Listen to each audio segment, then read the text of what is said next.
So we may start? Yes. Yeah. Welcome to the annuities session.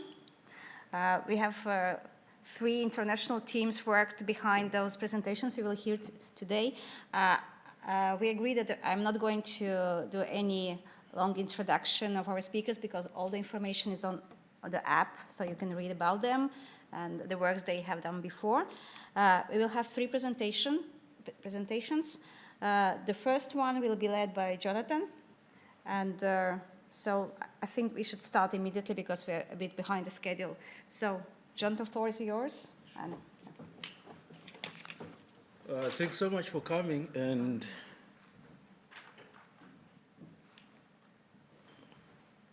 I just want to see if it's working. I can't move myself.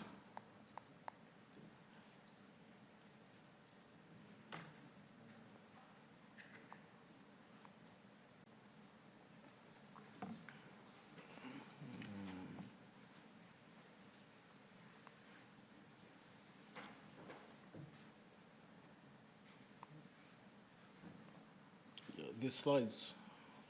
Okay, cool.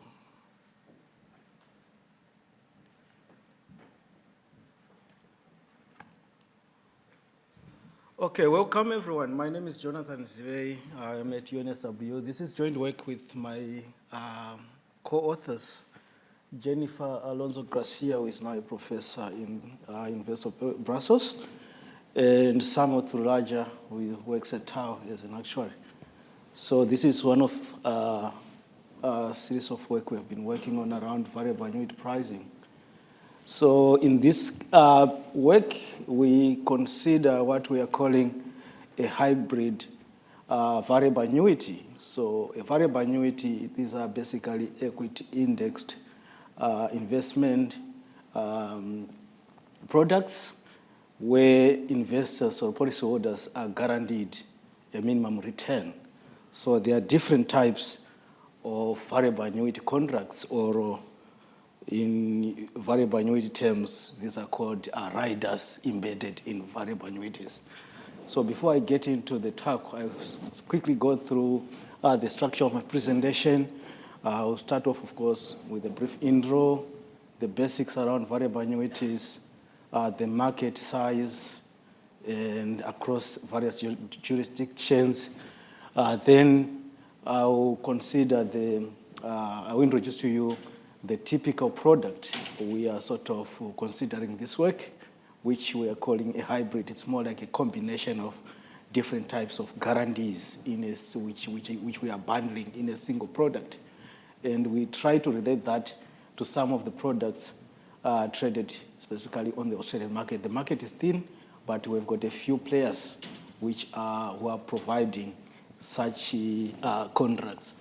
Then I will introduce you to the valuation framework. It's a bit technical, but I will try to keep it simple, and then some preliminary numerical results. As I said, variable annuities, these are investment products where policyholders or investors are given opportunity to participate in the equities market, or they are exposed to market risk, but at the same time being offered minimum guarantees in the event of poor market performance. There are different types of variable annuity contracts. They are classified into 2 main categories. That is, they are what are called guaranteed minimum death benefits and guaranteed minimum living benefits. By death benefit, in the event of a policyholder dying when the contract is still in force, beneficiaries will be given a certain lump sum.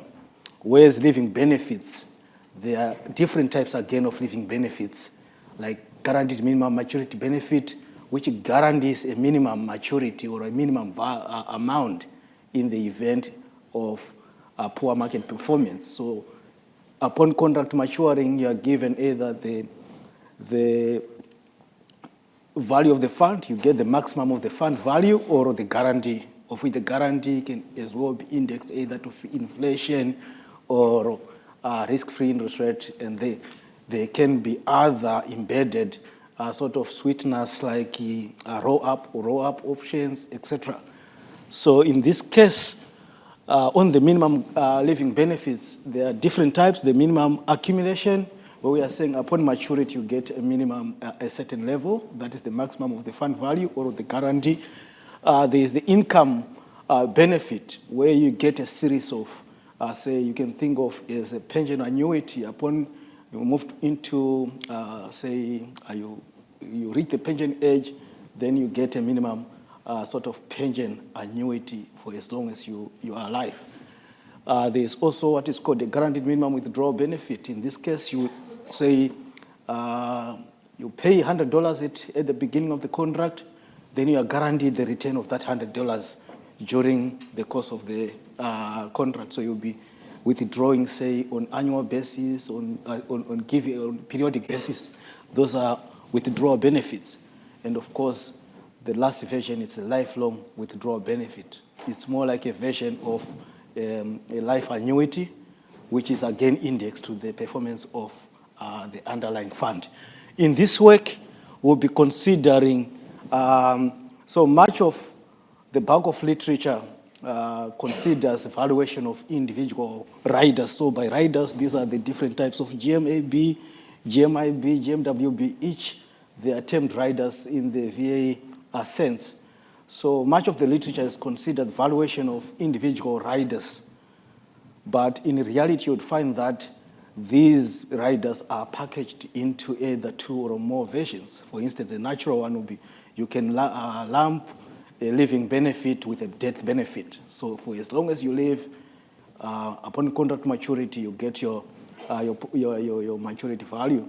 Or in the event that you die before the contract matures, your beneficiaries will be given a given sum. So what we are doing in this work is coming up with a valuation framework combining guaranteed minimum accumulation benefit and the death benefit. And over and above that, we are also sort of mimicking a typical scenario, say, in the Australian context, where you would find that if someone surrenders, by surrendering, that is, if you give up your contract before it matures, there are different types of fees which are attached to that. In the event of that, we also perform, we do some valuations around that. So before I get into the nitty-gritty, just a snapshot of the size of the VA market. In the US alone, it's a $2 trillion market as of end of 2022. That is $2 trillion US dollars, which is pretty much more like the size of the Australian superannuation system. That is the total assets in the Australian market. It's around 3 trillion Australian dollars, which is pretty much more like equivalent to the size of the variable annuity market in the US. In the other markets, the popularity hasn't been that great for various reasons, which among them, I think in the US, there is greater involvement of advisors, or you can think of them as brokers, who who get trading fees for as long as they sell such contracts. There's a tiny market in Europe. The popularity of VAs in Europe decreased after GFC, the global financial crisis. Here in Australia, we've got a few players like AMP, MLC, and PT Financial. As I said, the variable annuity contract we are considering is a hybrid version, whereas in the literature there's been more like independence, reliance on a single rider. Here we are trying to come up with a combo, what we call a combo product, which has got a guaranteed minimum accumulation benefit rider and guaranteed minimum death benefit rider. And we'll be assuming, just for simplicity, we assume that the underlying fund is a typical, say, geometric Brownian motion process, as I will show in the next slide. We also introduce some effects of tax, say, in the event that someone, a policyholder, surrenders his policy before the age of what is called the preservation age of 65. There will be some tax implications, but after the preservation age, there is no tax. The importance of tax in the US specifically, there are lots of tax advantages by being invested in contracts like variable annuities. That is, they've got some tax-deferred features, and also in the financial planning literature, some policy is for those who do household financial planning. You can come up with some algorithms to maximize your tax advantages. In this study, as I said, we have got a hybrid contract consisting of 2 riders, and we also analyze the impact of taxation. And also, unlike in the traditional literature, we are also saying, as I said, a policyholder is given an opportunity to participate in the equities. So traditionally, when one is invested in equities, there are some fees attached to that. In the equity, in our case, will be a typical maybe fund. So by being invested in a fund, a mutual fund, you are charged more like mutual fund fees. Now, because of the guarantee we have on top of that, there are also some guarantee fees. So we'll be saying by being invested in the fund, you pay management fees. Also, by being invested in any of the guarantees, you pay the guarantee fees. These are charged in 2 different accounts. There is an investment fund, investment account associated with the fund, and a cash account where fees associated with the guarantees will be deducted. So we assume that the underlying fund follows the typical geometric Brownian motion. That is our equation 1. And the investment fund, here the fees, the mutual fund fees, we assume it's continuously compounded. For as long as you're invested in the fund, there's a continuously compounded mutual fund fee of QM. And also being invested in the guarantees, we've got a cash account where there is a guarantee fee of Q, which is also being deducted from the guarantee. So the way we structure it, at time 0, when you purchase a variable annuity contract, you open a cash account and an investment account. In the cash account, you deposit at the cash equivalent so that by the time the contract matures, the cash account will deplete. So you would find that the way we model equation 3 here, by the time the contract runs out, as time goes on, your account, the cash account is depleting. But the mutual fund fee is associated with the underlying investment fund. So this is a typical example. Due to time, I will just sort of run through this.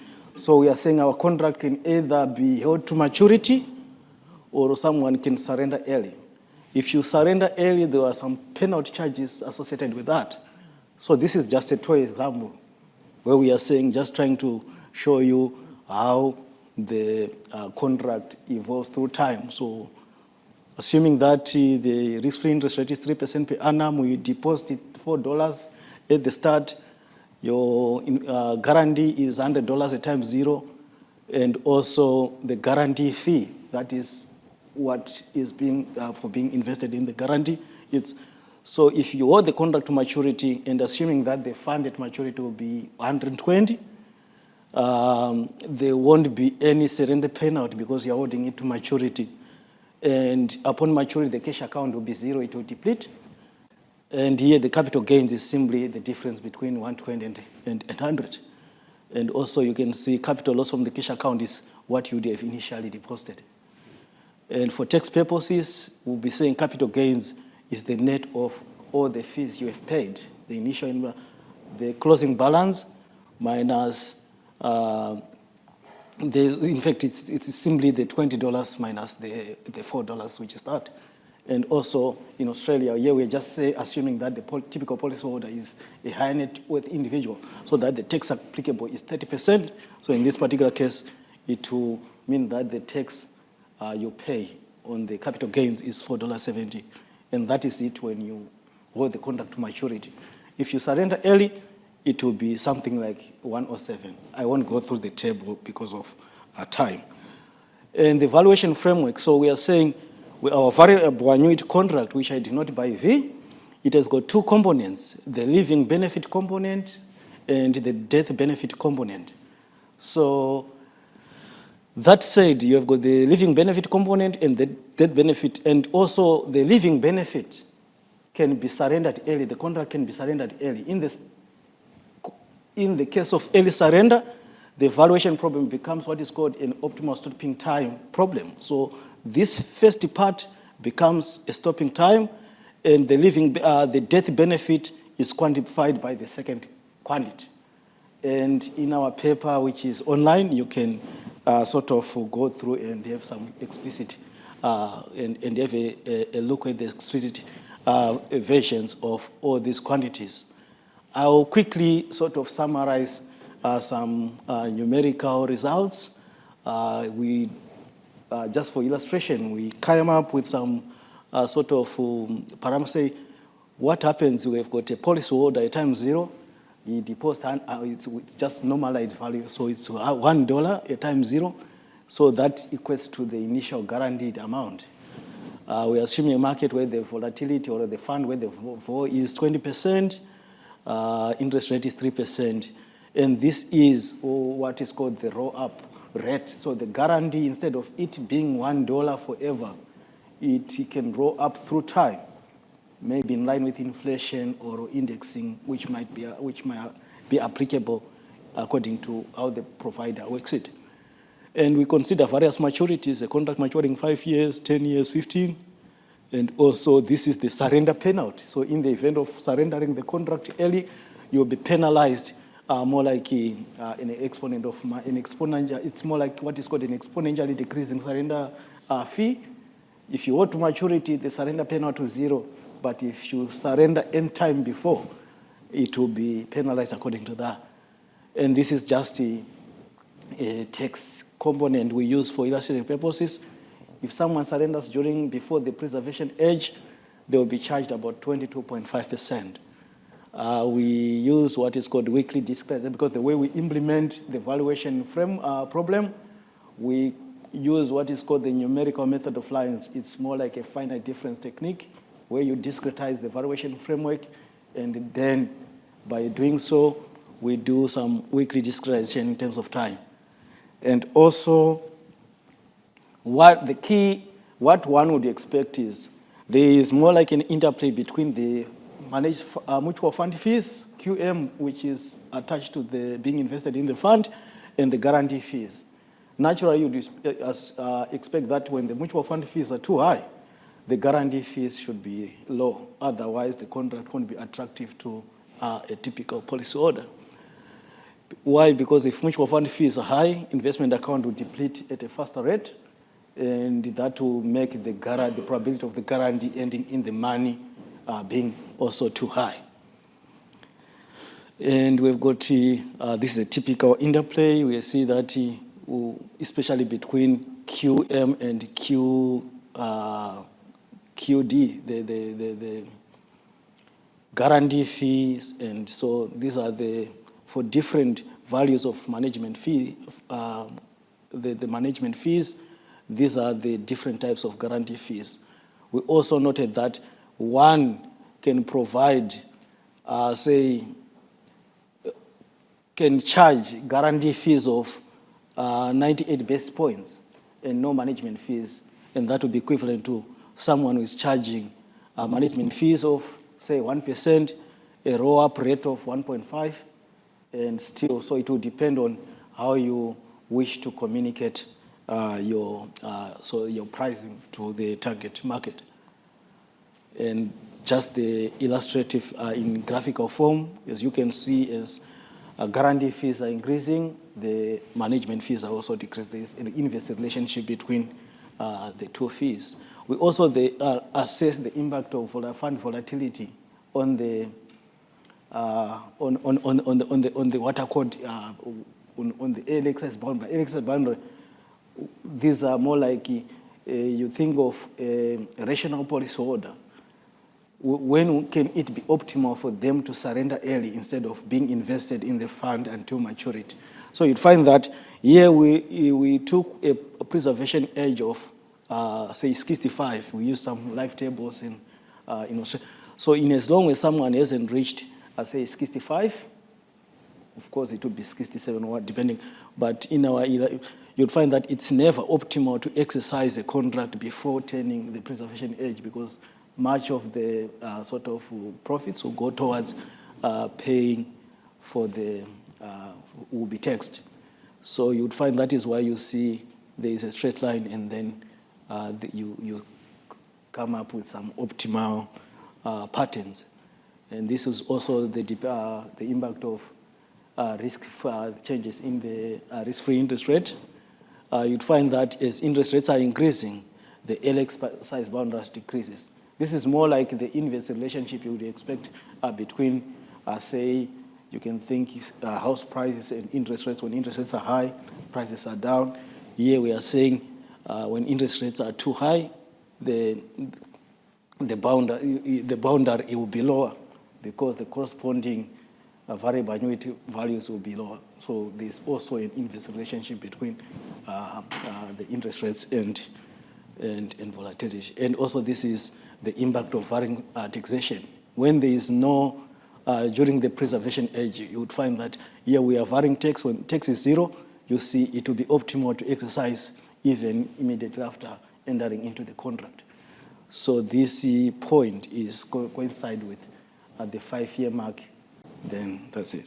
And our key takeaways or key, and also here, before I go into summary, we've got a variable annuity with two riders. So these are more like the contribution of each rider onto the contract, the GMDB, guaranteed minimum death benefit, because at younger ages, that is, if you buy the contract, say at 50 or 60, the probability of the death benefit being triggered is low. So you'd find because the probability of dying during those early years will be lower, so the value of the GMDB will be as well lower.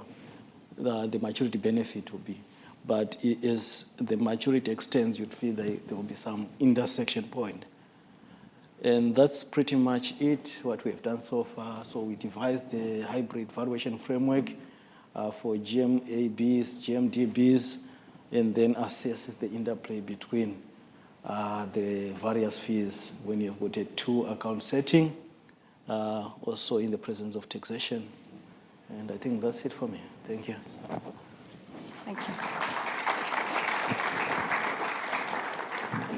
Thank you, Jonathan. I forgot to mention that if you have any questions, then please provide them through the app.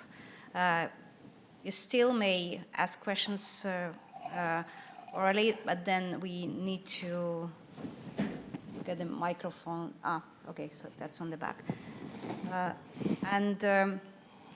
If you don't have questions immediately, you still can place them through the app, and we will have a separate Q&A sessions for incorporating all three speakers. Maybe I would like to ask you from a practitioner's point of view, if you had a chance to discuss those outcomes with the market players, I mean, insurers, and to get the feedback if numerical outcomes are reflecting the reality. I interact a lot with specifically the providers in Australia, say the teams at AMP, MLC, etc. Of course, they've got their in-house valuation frameworks. And yeah, so it's feasible, and we've been doing that. Mm-hmm. So that was close to the what do you have? Yeah, especially the two-account setting. That's pretty much how it's traded in by some of these guys, where you've got a cash account which funds the guarantee, and the investment management fees are deducted from the investment account. But the traditional VAs in literature, you deduct both the guarantee fee and the management fee in the same account that is the investment. Yeah. Okay. Any questions from? Yeah, we have a.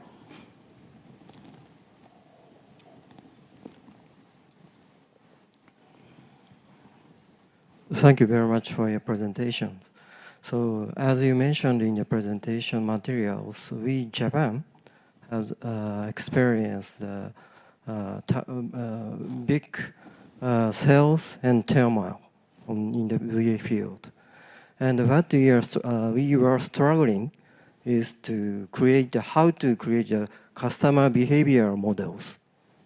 So in your presentation, we could ask and understood you have set a boundary. Yeah. Yeah, it's great. However, sometimes we need some explicit customer behavior models, ops models. So what do you think about some possibility to utilize some kind of the models? Thank you so much. So you are saying, how do you sort of take into account more like the behavioral aspects of individuals, which is, Exactly. yeah, what we have been working on has been more like we assume that someone behaves rationally and you come up with all this.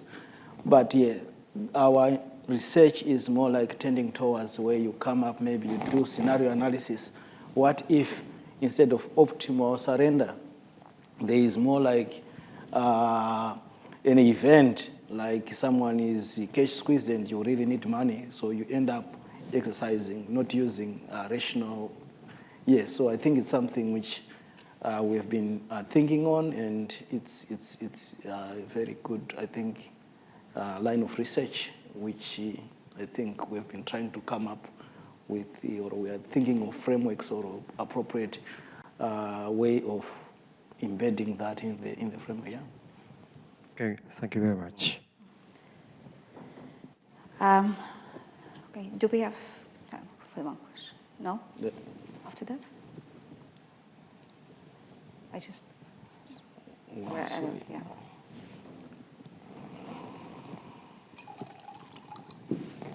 Sorry, I'm in the far corner.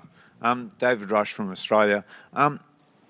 It's noted that the VA market in Australia, at the beginning of your presentation, is fairly thin. Yeah, that's good. What actually differentiates this product which would make it attractive to either the customers or the providers, or preferably both?